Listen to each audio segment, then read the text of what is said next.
P ജയരാജനുമായി കരാറില്ലെന്ന് സമ്മതിച്ച് D C books ഉടമ Ravi Kottayam DYSP ഓഫീസിൽ എത്തി മൊഴി നൽകി. പ്രാഥമിക അന്വേഷണ റിപ്പോർട്ട് കോട്ടയം SP ഉടൻ DGPക്ക് കൈമാറും. കോട്ടയത്ത് നിന്നും ഗോകുൽ രമേശാണ് ചേരുന്നത്. ഗോകുൽ, ഒരു ഉപതെരഞ്ഞെടുപ്പ് വേളയിൽ ഏറ്റവും വിവാദമായ ഒരു സംഭവമായിരുന്നു ഈ ഒരു ആത്മകഥ വിവാദം. അതിലാണിപ്പോൾ അത്തരത്തിലൊരു കരാറില്ല എന്ന് രവി DC പറയുന്നത്. വിശദാംശങ്ങൾ നൽകാം.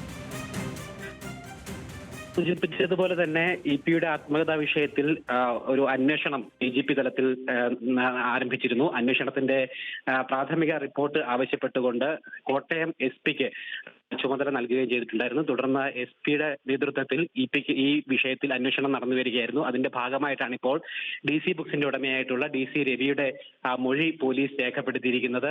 ഈ മൊഴിയിൽ അദ്ദേഹം പറഞ്ഞിരിക്കുന്നത് അനുസരിച്ച് ഈ ആത്മകഥ പുറത്തിറക്കാൻ EP ജയരാജനുമായിട്ട് ധാരണ ഉണ്ടായിരുന്നില്ല DC ബുക്സിനെന്നും, എന്നാൽ വാക്കാലുള്ള ഒരു കരാർ ഉണ്ടായിരുന്നുവെന്നുമാണ് പ്രധാനമായിട്ടും ഇദ്ദേഹം മൊഴി നൽകിയിരിക്കുന്നത്. കോട്ടയം DYSP ആണ് ഈ DC രവിയുടെ മൊഴി ഇപ്പോൾ രേഖപ്പെടുത്തിയിരിക്കുന്നത്. DYSP ഓഫീസിലേക്ക് അദ്ദേഹത്തെ വിളിച്ചു വരുത്തിയിട്ടായിരുന്നു മൊഴിയെടുപ്പ്. 2 മണിക്കൂർ നേരത്തോളം മൊഴിയെടുപ്പ് നീണ്ടിട്ടുണ്ട്. നേരത്തെ അദ്ദേഹം കേരളത്തിന് പുറത്തായിരുന്നു DC രവി. അതുകൊണ്ടാണ് ഇത്രയും വൈകിയത് അന്വേഷണത്തിൽ ഈ DC രവിയുടെ മൊഴിയെടുക്കുന്നതിനായിട്ട്. കഴിഞ്ഞ ദിവസമാണ് അദ്ദേഹം കേരളത്തിലെത്തിയത്. അതിനുശേഷം പ്രത്യേക നോട്ടീസ് നൽകി അദ്ദേഹത്തെ കോട്ടയം DYSP ഓഫീസിലേക്ക് വിളിച്ചു വരുത്തുകയായിരുന്നു. അതുകൂടാതെ ഈ DC ബുക്സിലെ ജീവനക്കാരുടെ മൊഴിയും നേരത്തെ തന്നെ പോലീസ് ശേഖരിച്ചിട്ടുണ്ടായിരുന്നു. ജീവനക്കാരും സമാനമായി തന്നെ EP-യുമായിട്ട് ഒരു കരാർ ഉണ്ടായിരുന്നില്ല, എന്നാൽ വാക്കാലുള്ള ഒരു ധാരണ ഉണ്ടായിരുന്ന രീതിയിലുള്ള മൊഴി തന്നെയായിരുന്നു ഈ വിഷയത്തിൽ നൽകുകയും ചെയ്തിരുന്നത്. ഒപ്പം സമാനമായി തന്നെ DC രവിയും അത്തരത്തിലൊരു മൊഴി തന്നെയാണ് ഇപ്പോൾ നൽകിയിരിക്കുന്നത്. എന്തായാലും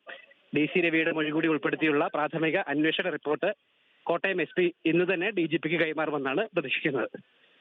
ഗോകുൽ, ഈ ഒരു ആത്മകഥയിലെ ചില ഭാഗങ്ങളൊക്കെ പുറത്തു വന്നിരുന്നു. അതായത് രണ്ടാം പിണറായി സർക്കാരിനെ കുറിച്ച് ഉള്ള വിമർശനം, അതുപോലെ തന്നെ സരിന്റെ സ്ഥാനാർത്ഥിത്വമൊക്കെ, ഇക്കാര്യമൊക്കെ. എന്നാൽ ഇങ്ങനെ ഒരു ആത്മകഥ താൻ എഴുതിയതല്ല എന്നാണ് EP ജയരാജൻ പറഞ്ഞത്. ഇപ്പോൾ ഈ രവി DCയുടെ ഒരു മൊഴിയിൽ നിന്നും എന്താണ് വ്യക്തമാകുന്നത്? നിലവിൽ സൂചിപ്പിച്ചതുപോലെ തന്നെയായിരുന്നു പാർട്ടിക്കെതിരെയും ഒപ്പം മുഖ്യമന്ത്രിക്കെതിരെയും ഒക്കെ വലിയ വിമർശനങ്ങൾ ഉൾപ്പെടുത്തിക്കൊണ്ടുള്ളതായിരുന്നു ഈ EP ജയരാജന്റേതെന്ന് കരുതപ്പെടുന്ന ആത്മകഥയിൽ ഉണ്ടായിരുന്ന, അല്ലെങ്കിൽ ആ ഒരു DC ബുക്സ് പുറത്തിറക്കിയ ആ ഒരു ആത്മകഥയുടെ ഭാഗത്തിൽ ഉണ്ടായിരുന്നത് പ്രധാനപ്പെട്ട പരാമർശങ്ങൾ. ഇത് വലിയ വിവാദങ്ങൾക്കും ഇടവെച്ചിട്ടുണ്ടായിരുന്നു. പ്രത്യേകിച്ച് ഉപതെരഞ്ഞെടുപ്പ് ദിവസം തന്നെ അത് പുറത്തു വന്നത് വലിയ രാഷ്ട്രീയ കോളിളക്കങ്ങൾ സൃഷ്ടിക്കുന്ന ഒരു സാഹചര്യം കൂടിയിട്ടുണ്ടായിരുന്നു. അതിന്റെ അടിസ്ഥാനത്തിലാണ് EP-യുടെ പരാതിയിൽ നിലവിൽ പോലീസ് അന്വേഷണം ആരംഭിച്ചത്. എന്തായാലും ഇത്തരത്തിലൊരു മൊഴി, അതായത് EP ആ ഒരു വാർത്ത നിഷേധിച്ചിട്ടുണ്ടായിരുന്നു, അദ്ദേഹത്തിൻ്റെതല്ല ആത്മകഥ എന്ന രീതിയിൽ. ഇപ്പോൾ അതിന്റെ അടിസ്ഥാനത്തിൽ കൂടിയിട്ടാണ് ഇപ്പോൾ അന്വേഷണം ആരംഭിച്ചിരിക്കുന്നത്. എന്തായാലും ഇത്തരത്തിലുള്ളൊരു മൊഴി EP-യുമായിട്ട് ഒരു ധാരണ ഉണ്ടായിരുന്നില്ല എങ്കിൽ പോലും വാക്കാലുണ്ടായിരുന്ന ഒരു ധാരണ ഉണ്ടായിരുന്നു. അതായത് ഔദ്യോഗികമായിട്ട് കരാറില്ലായിരുന്നു, പക്ഷേ വാക്കാലുണ്ടായിരുന്ന ഒരു ധാരണയുടെ പുറത്താണ് ആത്മകഥ എഴുതി തുടങ്ങിയതും എന്ന രീതിയിലുള്ളതാണ് എന്തായാലും DC-യുടെ ഭാഗത്തു നിന്ന് ലഭിച്ചിരിക്കുന്ന, പോലീസിന് ലഭിച്ചിരിക്കുന്ന പ്രതികരണം. DC-യിലെ ജീവനക്കാരും അതോടൊപ്പം തന്നെ DC-യുടെ മേധാവിയും ഇപ്പോൾ സമാനമായി തന്നെ ഉള്ള മൊഴിയാണ് പോലീസിന് നൽകിയിരിക്കുന്നത്. എന്തായാലും കോട്ടയം SP-യുടെ ഭാഗത്തു നിന്നുള്ള അന്വേഷണ റിപ്പോർട്ട്, ഈ മൊഴികളൊക്കെ കൂടി ഉൾപ്പെടുത്തിക്കൊണ്ടുള്ള ഒരു അന്വേഷണ റിപ്പോർട്ടിൽ പ്രധാനമായിട്ടും അവർ സൂചിപ്പിക്കുന്ന ഈ കാര്യം തന്നെയായിരിക്കും. അദ്ദേഹത്തിന്റെ ആത്മകഥ കരാർ ഉണ്ടായിരുന്നില്ല എങ്കിൽ പോലും വാക്കാലുള്ള ധാരണയും പുറത്താണ് DC-യുടെ ഭാഗത്തു നിന്നും അത്തരത്തിലുള്ള നടപടികൾ ആരംഭിച്ചത്. പക്ഷെ അത് ഏത് വിധത്തിൽ ചോർന്നു, പ്രസിദ്ധീകരിക്കുന്നതിന് മുമ്പ് മാധ്യമങ്ങൾക്കടക്കം ഏത് വിധത്തിൽ ലഭിച്ചു എന്ന രീതിയിലുള്ളതായിരിക്കും പ്രധാനമായിട്ടും അന്വേഷണ റിപ്പോർട്ടിൽ ഉൾപ്പെടുത്തുന്ന ഭാഗങ്ങൾ. എന്തായാലും ഈ റിപ്പോർട്ട് DGPക്ക് കൈമാറി DGP തലത്തിൽ മറ്റൊരു സമഗ്രമായിട്ടുള്ള അന്വേഷണത്തിന് ശേഷമായിരിക്കും ഒരുപക്ഷെ ഈ കേസിൽ FIR അടക്കമുള്ള കാര്യങ്ങൾ ഇട്ടുകൊണ്ടുള്ള തുടരന്വേഷണത്തിന് തീരുമാനമുണ്ടാവുക. എന്തായാലും ആ അന്വേഷണത്തിന് തുടക്കമിട്ടുകൊണ്ടുള്ള ഒരു പ്രാഥമിക റിപ്പോർട്ടായിരിക്കും ഇന്നിപ്പോൾ കോട്ടയം ജില്ലാ പോലീസ് മേധാവി DGPക്ക് കൈമാറുന്നുണ്ടാവുക. സ്വാതി. ഗോകുൽ, എന്തായാലും ഈ ഒരു വലിയ തരത്തിൽ പോരാട്ടം നടക്കുന്ന ഒരു ഉപതെരഞ്ഞെടുപ്പ് സമയത്താണ് ഈ ഒരു ആത്മകഥാ വിവാദം പുറത്തു വരുന്നതും അതിലെ ചില ഭാഗങ്ങൾ ഒക്കെ പുറത്തു വരുന്നതും. ഇത് ശരിക്കും പറഞ്ഞാൽ പ്രചരണത്തെ തന്നെ, ഇടതുപക്ഷത്തിന്റെ പ്രചരണത്തെയൊക്കെ വലിയ രീതിയിൽ അത് ബാധിക്കുകയും ചെയ്തിരുന്നു. അപ്പോൾ ഈ ഒരു സാഹചര്യത്തിൽ ഇനി വിശദമായിട്ടുള്ള ഈ രവി DC-യുടെ മൊഴി വിശദമായി പുറത്തു വരുമ്പോൾ അത് ഏത് രീതിയിലായിരിക്കും രാഷ്ട്രീയപരമായി അത് ബാധിക്കുക?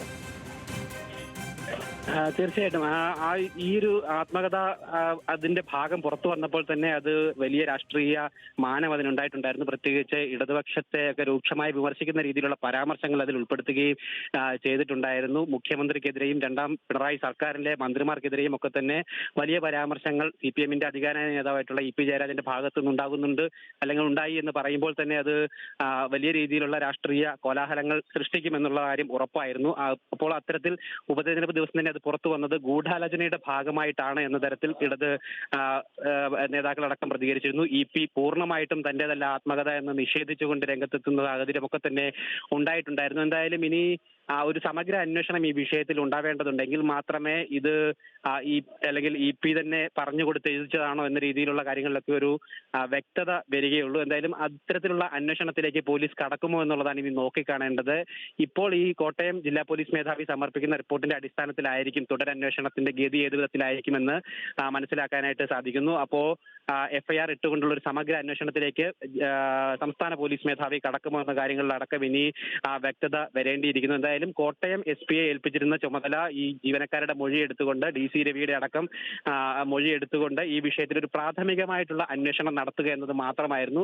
നിലവിൽ കോട്ടയം SP-യുടെ ഭാഗത്തു നിന്നും ആ നടപടികൾ 20-ാം തീയതിയോടുകൂടി പൂർത്തീകരിക്കുമെന്നാണ് അദ്ദേഹം അറിയിച്ചിരുന്നത്. പക്ഷേ DC രവി ഈ ഇത്തരത്തിൽ സ്ഥലത്തില്ലായിരുന്നതല്ല, കേരളത്തിൽ ഇല്ലായിരുന്നതിനാലാണ് ഇത്ര കൂടി റിപ്പോർട്ട് വൈകാനായിട്ട് കാരണമായത്. എന്തായാലും അദ്ദേഹത്തിന്റെ മൊഴി കൂടി എടുത്ത സാഹചര്യത്തിൽ എത്രയും വേഗം തന്നെ ആ റിപ്പോർട്ട് സംസ്ഥാന പോലീസ് മേധാവിക്ക് സമർപ്പിക്കാനാണ് തീരുമാനിച്ചിരിക്കുന്നതെന്നാണ് പോലീസ് അറിയിച്ചിരിക്കുന്നത്. ഒപ്പം ഈ ജീവനക്കാരുടെ അടക്കമുള്ള മൊഴിയിലെ വിശദാംശങ്ങൾ കൂടി ആ റിപ്പോർട്ടിൽ ഉൾപ്പെടുത്തുകയും ചെയ്തിട്ടുണ്ട്. എന്തായാലും തുടരന്വേഷണം ഏത് വിധത്തിലായിരിക്കും എന്നുള്ളതാണ് ഇനി നോക്കിക്കാണേണ്ടത്. തുടരന്വേഷണത്തിൽ കൃത്യമായിട്ട് ഇത് EP-യുടെ ഭാഗത്ത് നിന്നും വന്നിട്ടുള്ള പ്രതികരണങ്ങൾ തന്നെയാണോ, പരാമർശങ്ങൾ തന്നെയാണോ ഇത്തരത്തിൽ സ്വന്തം പാർട്ടിക്കെതിരെയും മുഖ്യമന്ത്രിക്കെതിരെയും മന്ത്രിമാർക്കെതിരെയും ഒക്കെ എന്നുള്ള കാര്യം തുടരന്വേഷണത്തിൽ ഒരുപക്ഷെ വ്യക്തമാകുകയുള്ളൂ. അത് അങ്ങനെയാണെങ്കിൽ അത് വലിയ രാഷ്ട്രീയ നീക്കങ്ങൾക്കും വലിയ രാഷ്ട്രീയ കലഹങ്ങൾക്കും ഇടയാക്കുമെന്നുള്ള കാര്യത്തിൽ യാതൊരു സംശയവുമില്ല.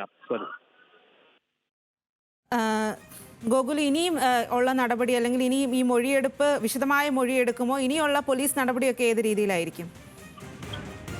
നിലവിൽ പ്രാഥമിക അന്വേഷണത്തിനുള്ള ഒരു നീക്കം മാത്രമായിരുന്നു DGP-യുടെ ഭാഗത്തു നിന്ന് നടന്നിരുന്നത്. ഈ വിഷയത്തിൽ EP-യുടെ പരാതി ലഭിച്ച ശേഷം കോട്ടയം SP-ക്ക് അന്വേഷണ ചുമതല നൽകുകയായിരുന്നു. അതിന്റെ അടിസ്ഥാനത്തിലുള്ള അന്വേഷണ നടപടികൾ ഇപ്പോൾ പൂർത്തിയായിരിക്കുകയാണ്. പ്രധാനമായിട്ട് ഞാൻ മുമ്പ് സൂചിപ്പിച്ചതുപോലെ തന്നെ ജീവനക്കാരുടെ മൊഴി രേഖപ്പെടുത്തി, അതോടൊപ്പം തന്നെ സമാനമായി ഈ കേസിൽ ചില അന്വേഷണം DC ബുക്സിൽ നേരിട്ടെത്തിക്കൊണ്ട് രേഖകൾ പരിശോധിക്കുന്നതടക്കമുള്ള നടപടികൾ കോട്ടയം പോലീസിന്റെ ഭാഗത്തു നിന്നും നടക്കുകയും ചെയ്തിട്ടുണ്ടായിരുന്നു. ഏറ്റവും ഒടുവിലായിട്ട് ആ നടപടിയുടെ ഏറ്റവും ഒടുവിലത്തെ ഘട്ടം എന്ന രീതിയിലാണ് ഇപ്പോൾ ആ സ്ഥാപനത്തിന്റെ മേധാവിയായിട്ടുള്ള രവി DC-യുടെ തന്നെ മൊഴി രേഖപ്പെടുത്തിയിരിക്കുന്നത്.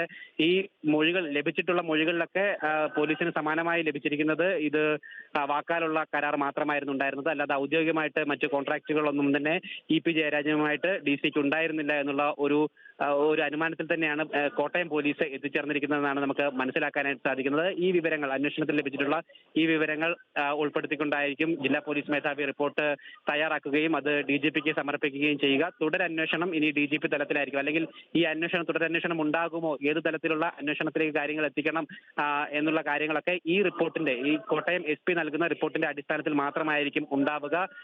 അത് ഏത് വിധത്തിലായിരിക്കും എന്നുള്ളത് ഇനി നമുക്ക് നോക്കി കാണേണ്ടതാണ്. എന്തായാലും റിപ്പോർട്ടിന്റെ കൂടുതൽ വിശദാംശങ്ങൾ കൂടി പുറത്തു വരേണ്ടതായിട്ട് ഉണ്ട്. അത് വന്നതിന് ശേഷം ഒരുപക്ഷെ FIR ഇട്ടുകൊണ്ട് ഒരു സമഗ്ര അന്വേഷണത്തിലേക്ക് സംസ്ഥാന പോലീസ് കടക്കുമോ, അല്ലെങ്കിൽ ശരി ഗോകുൽ, ആത്മകഥ പുറത്തിറക്കാൻ EP ജയരാജനുമായി കരാറില്ലെന്ന് സമ്മതിച്ചിരിക്കുകയാണ് DC ബുക്സ് ഉടമ രവി കോട്ടയം DYSP ഓഫീസിലെത്തി വിശദമായിട്ടുള്ള മൊഴി നൽകിയിട്ടുണ്ട്.